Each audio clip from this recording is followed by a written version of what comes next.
Halo anak-anakku semuanya, selamat pagi. Kita bertemu lagi dalam pelajaran agama Katolik kelas 6.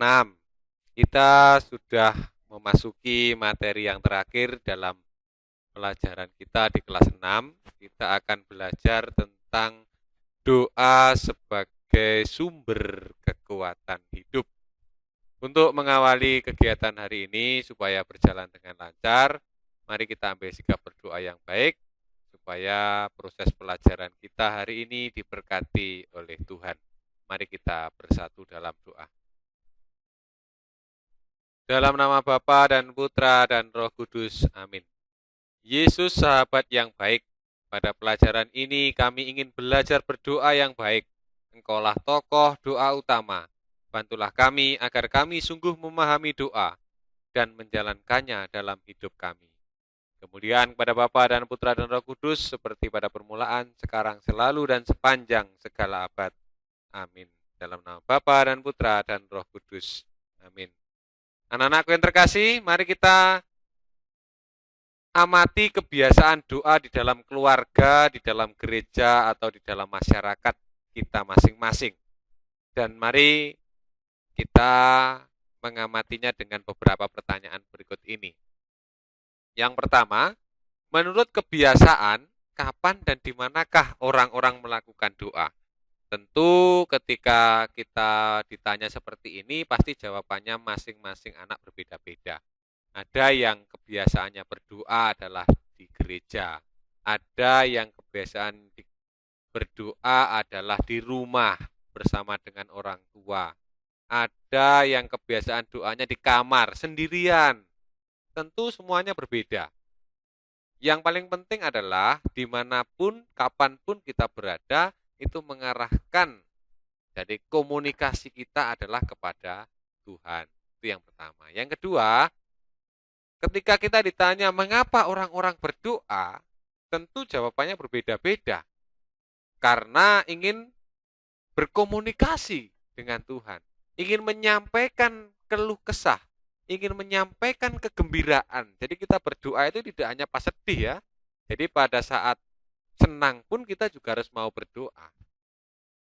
Ya. Dan 3-4 ini saling berkaitan. Kapan orang melakukan doa sendiri, kapan orang berdoa secara bersama. Misalnya, doa sendiri ketika makan sendirian, ya kita doa sendiri. Ketika kita makan bersama-sama dengan orang lain, dengan keluarga, makan bareng, ya bisa diawali dengan berdoa bersama. Ketika kita di gereja, misa, ya perayaan Ekaristi berarti doa bersama. Nah, ketika kita di gereja sendirian, di depan Gua Maria, kita berdoa sendirian, berarti doa secara pribadi. Nah, apakah kamu memiliki kebiasaan berdoa? Saya yakin anak-anak semuanya pasti memiliki kebiasaan berdoa. Lalu kapan dan di mana kamu melakukan doa? Ya, anak-anak bisa tuliskan di kolom chat ya. Kapan dan di mana kamu melakukan doa itu gitu ya.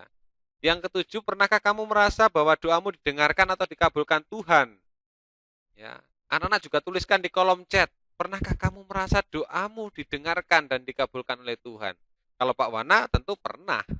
Ya, semenjak usia 1 sampai 31 tahun ini, ya Pak Wana sering mengalami bahwa doanya Pak Wana itu didengarkan dan dikabulkan oleh Tuhan. Ketika doa yang kita sampaikan itu jujur, tulus, keluar dari hati, tidak bertele-tele, itu pasti akan didengarkan oleh Tuhan. Dan yang paling penting adalah tidak merugikan diri sendiri dan tidak merugikan sesama. Itu pasti dikabulkan doa kita. Kadang-kadang doa kita itu kalau nggak merugikan diri sendiri, merugikan orang lain, gitu, sehingga tidak dikabulkan. Jadi kalau doa itu prinsipnya bisa dikabulkan apabila tidak merugikan diri sendiri, tidak merugikan orang lain. Ya, pernahkah kamu merasa bahwa doamu tidak dikabulkan? Tentu pernah. Ya, tentu pernah. Ya, setiap pribadi tentu pernah mengalami ini semuanya. Ya. Anak-anakku yang terkasih, di masyarakat terdapat kebiasaan berdoa baik secara pribadi maupun kelompok. Ada yang berdoa sendiri, ada pula yang dilakukan secara bersama-sama. Pada umumnya orang berdoa di tempat ibadah seperti di gereja, di masjid, wihara, pura, tempat ziarah dan lain-lain. Secara khusus orang berdoa di rumah atau di kamar pribadi. Tetapi ada pula orang yang suka melakukan doa di sawah, di perjalanan, di tempat kerja, dan di mana saja. Itu kebiasaan doa yang baik. Dengan catatan seperti yang Pak Wana sampaikan di depan tadi. Pada umumnya orang berdoa dengan maksud memohon berkat Tuhan, bersyukur, atau memuji Tuhan.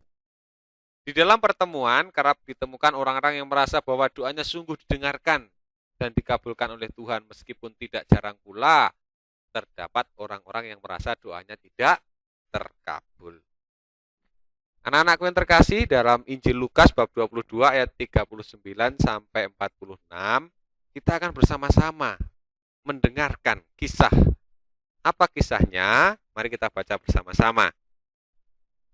Lalu pergilah Yesus keluar kota, dan sebagaimana biasa, ia menuju Bukit Zaitun. Murid-muridnya juga mengikuti dia. Setelah tiba di tempat itu, ia berkata kepada mereka, "Berdoalah supaya kamu jangan jatuh ke dalam pencobaan." Kemudian ia menjauhkan diri dari mereka, kira-kira sepelempar batu jaraknya. Lalu ia berlutut dan berdoa, katanya, "Ya Bapakku, jikalau engkau mau, ambillah cawan ini daripadaku. Tetapi bukanlah kehendakku, melainkan kehendakmu lah yang terjadi." Maka seorang malaikat dari langit menampakkan diri kepadanya untuk memberi kekuatan kepadanya. Ia sangat ketakutan dan makin bersungguh-sungguh berdoa. Peluhnya menjadi seperti titik-titik darah yang bertetesan ke tanah.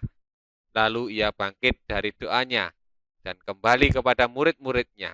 Tetapi ia mendapati mereka sedang tidur karena duka cita. Katanya kepada mereka, "Mengapa kamu tidur? Bangunlah dan berdoalah, supaya kamu jangan jatuh ke dalam pencobaan." Anak-anakku yang terkasih,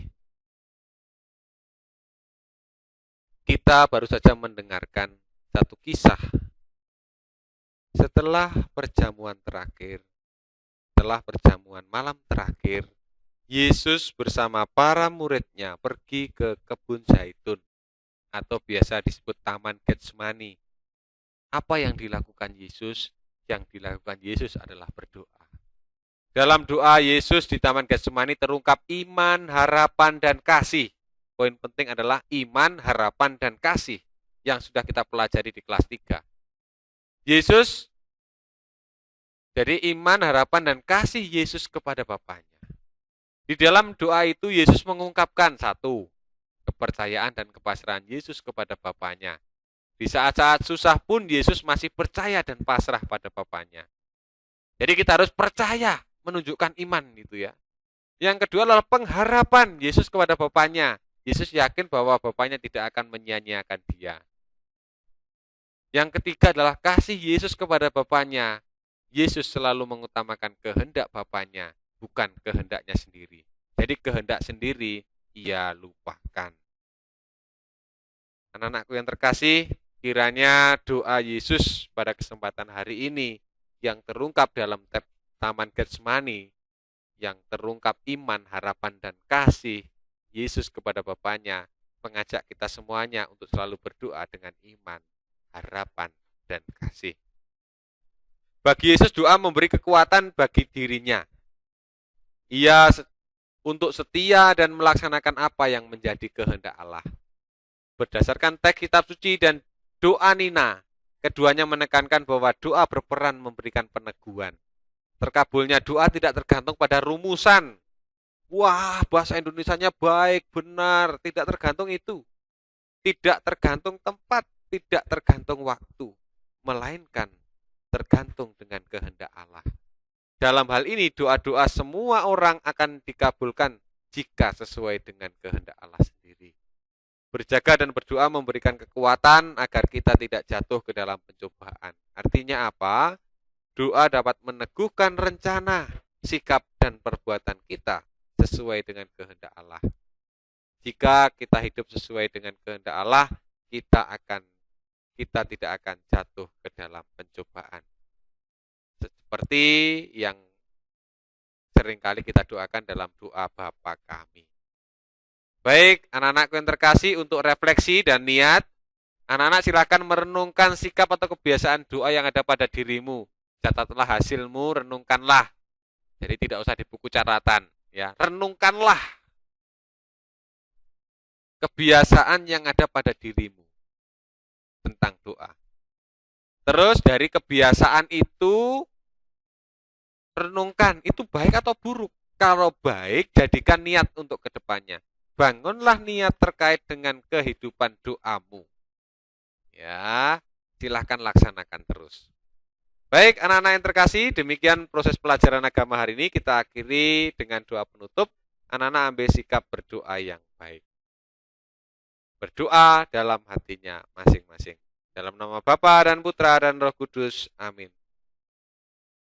Dalam nama Bapa dan Putra dan Roh Kudus. Amin. Baik anak-anakku semuanya, terima kasih sudah mengikuti pelajaran agama hari ini. Tetap semangat, tetap patuhi protokol kesehatan. Selamat pagi. Tuhan Yesus memberkati. Amin.